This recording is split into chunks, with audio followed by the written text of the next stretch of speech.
पुण्यातील साखर संकुलात एआय संबंधित बैठकीला पवार काका पुतणे पुन्हा एकदा एकत्र आले। या बैठकीत शरद पवार अजित पवार एकमेकांशेजारी बसल्याचं सुद्धा पाहायला मिळालं। त्यामुळे पुन्हा एकदा आता शरद पवार आणि अजित पवार एका बैठकीमध्ये एकत्र आल्याचं पाहायला मिळालं। एआयची बैठक संपताच शरद पवार यांच्या दालनामध्ये पुन्हा बैठक आहे। शरद पवारांच्या दालनात अजित पवार आणि इतर सहकाऱ्यांमध्ये चर्चा झाली। एआयची बैठक संपताच दोन्ही नेत्यांची एकाच दालनात चर्चा आहे। कुटुंब म्हणून एकत्र येणं ही महाराष्ट्राची परंपरा आहे असं सुद्धा यावेळी अजित पवार यांनी म्हटलंय।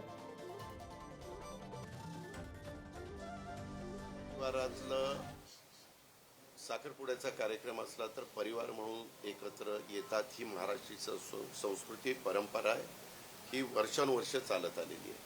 त्याच्यात बाकीच्यांनी फार काही चर्चा करण्याचं कारण नाही। तो पवार परिवाराचा अंतर्गत प्रश्न आहे। पवार साहेब ज्या संस्थेचे अध्यक्ष आहेत त्या संस्थेमध्ये मी पण सदस्य म्हणून काम करतो किंवा ट्रस्टी म्हणून काम करतो।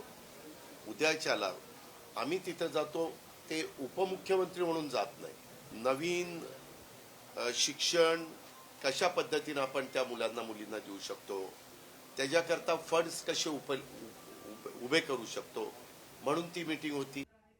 ते एकत्र आलेलेच आहेत, ते एकत्र आलेलेच आहेत ना। आम्ही आतापर्यंत एसएनसी असेल किंवा इतर काही आम्हाला पाहिलं का तुम्ही कोणाला भेटताना बोलताना चहा पिताना? ते त्यांच्या स्वागताचे अजितदादांच्या वगैरे जे काय आम्ही काल बघतो ते त्यांचा प्रश्न आहे। तो आमचं प्रेम आहे तितकंच टोकाचा आणि कडवटपणा तितकाच असतो आणि त्यात भेसळ नसते। थँक्यू।